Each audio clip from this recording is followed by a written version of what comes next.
Estamos en el Cerro Santa Lucía, uno de los lugares más emblemáticos de Santiago.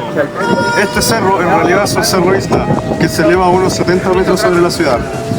Fue aquí donde Pedro de Valdivia fundó Santiago en 1541 y más tarde, en el siglo XIX, el intendente Benjamín Vicuña Maquena lo transformó en un parque con fuentes, jardines y miradores. Hoy es un lugar histórico y turístico. Tiene la fuente de Neptuno, el castillo Hidalgo y varios miradores desde donde se puede ver gran parte de la ciudad y la cordillera. Así es, fue aquí donde Pedro de Valdivia, el 12 de febrero de 1541, proclamó la fundación de la ciudad de Santiago de la Nueva Extremadura y bautiza el cerro, antiguamente conocido como Huelén, con el nombre de Santa Lucía. Durante el periodo de la Reconquista, de 1814 a 1817, se construyeron dos fortificaciones: la batería Marcó, actual Castillo González, y la batería Santa Lucía. Tras la batalla de Chacabuco, esta última sería renombrada Castillo Hidalgo en honor al capitán Manuel Hidalgo, fallecido en esta batalla. En el siglo XIX, el intendente Benjamín Vicuña Maquena llevó a cabo la transformación del cerro en un paseo aristocrático, plantando árboles en el antiguamente Cerro Seco y dotándolo de estanques, fuentes de agua, jardines y caminos para carruajes. Durante el siglo XX se conducen innumerables mejoras al cerro, como la construcción del acceso monumental, el mirador más alto del cerro y el jardín japonés. En la actualidad se han llevado a cabo mejoras como la renovación del sistema de iluminación, las rejas y restauración del Castillo Hidalgo. Aquí nos encontramos en la Plaza de Armas. A mis espaldas está el Museo Histórico Nacional, que antes fue la Real Audiencia. Por allá está la Catedral de Santiago y al frente nuestro está el kilómetro cero. La Plaza de Armas es el núcleo del centro histórico de Santiago. Fue fundada en 1541 por Pedro de Valdivia como el centro de la nueva ciudad de Santiago. En torno a la plaza se instalaron diferentes edificaciones administrativas y viviendas de personajes importantes en la colonia. Mientras más cercana era la vivienda al centro de la plaza, más importante era el cargo de las personas que la ocupaban. Durante el siglo XIX, la plaza sería renombrada a Plaza de la Independencia, pero al culminar el siglo, este nombre caería en desuso a favor del clásico nombre de Plaza de Armas. Estamos aquí en el patio de la iglesia San Francisco, del convento San Francisco. Esta es la iglesia, la edificación religiosa más antigua que se encuentra en la capital de Chile. Esta edificación es tan antigua que ha sobrevivido 14 terremotos, dos de los cuales fueron el terremoto del 2010 y el terremoto de 1960 de Valdivia, que fue de una magnitud de 9.5. Esta iglesia está hecha nombre de San Francisco debido a que es en honor a San Francisco, el patrón de la ecología, de los animales. Por eso es que hay tantas especies de árboles y tantos animalitos como el pavo real, las tortugas que están ahí.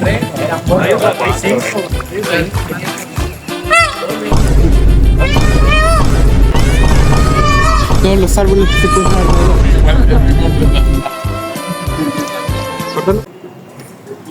Esta iglesia tiene conexión con una de las reliquias religiosas más importantes de la historia de Chile, que es la Virgen del Socorro.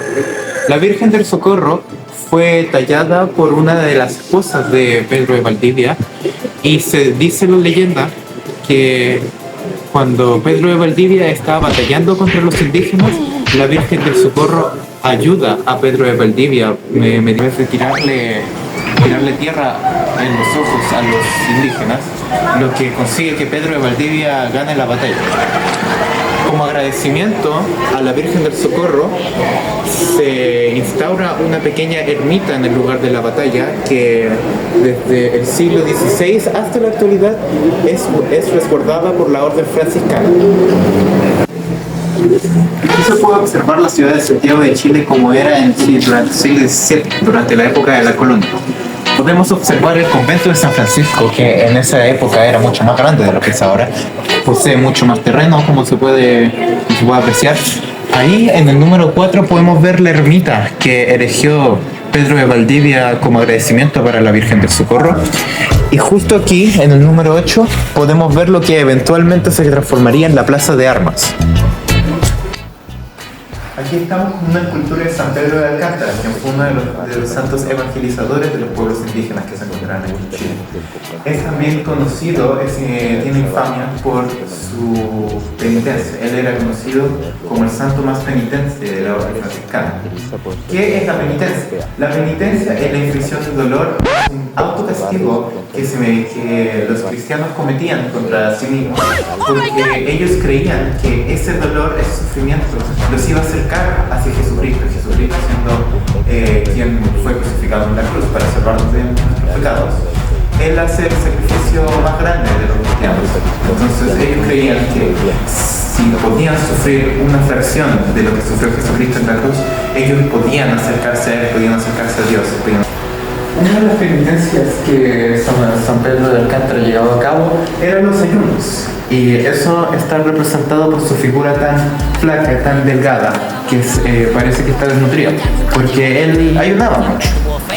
En su mano izquierda podemos observar una calavera que es una calavera real, un esqueleto, de verdad. Esta calavera representa lo que es la penitencia. Ahora estamos en la Biblioteca Nacional de Chile, creada por José Miguel Carrera en el 1813. Se cerró en 1814 por el desastre de Rancagua y se reabrió tras la independencia de Chile. En 1813, durante la Patria Vieja y bajo José Miguel Carrera, se inaugura la biblioteca. Esta funcionó hasta 1823 en una de las dependencias de la Universidad de San Felipe. En dicho año se instala en la esquina suroriente de las calles Bandera y Compañía. En 1843 la biblioteca se traslada a la esquina de las calles Bandera y Catedral. En 1886 se mueve al antiguo edificio del Real Tribunal del Consulado, donde se desarrolló la primera Junta de Gobierno en 1810 y donde se ubican los actuales Tribunales de Justicia. Finalmente, en 1925, la biblioteca se traslada al terreno del convento de las monjas clarisas, donde reside hasta la actualidad.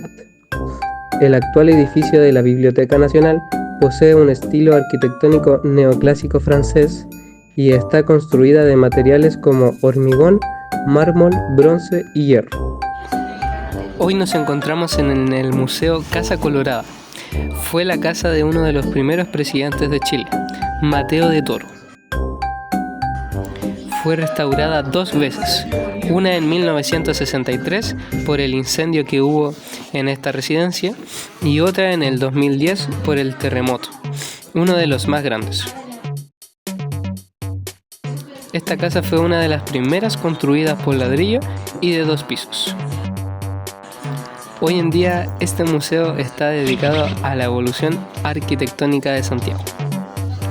Luego de la independencia, la zona que rodeaba a la Casa Colorada pasa de ser aristocrática a ser comercial y financiera.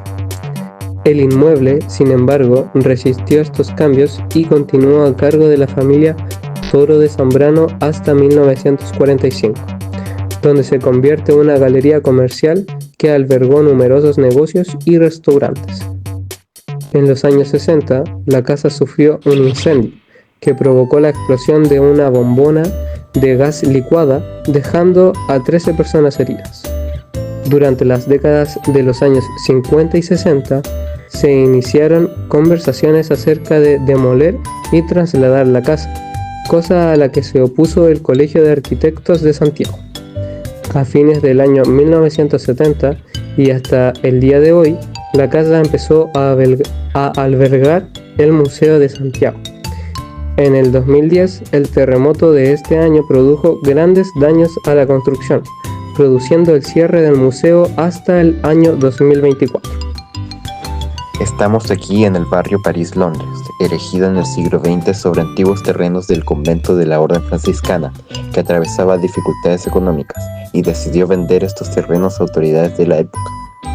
El barrio se caracteriza por su arquitectura europea, de ahí el nombre París-Londres. En este barrio se encuentran diferentes edificios relevantes, como la sede del Partido Radical, Partido Socialista y Partido Liberal.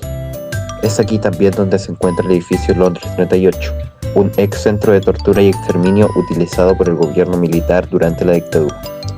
Hoy en día, los edificios del barrio París-Londres ya no son usados como vivienda, sino como edificios administrativos y atracciones turísticas.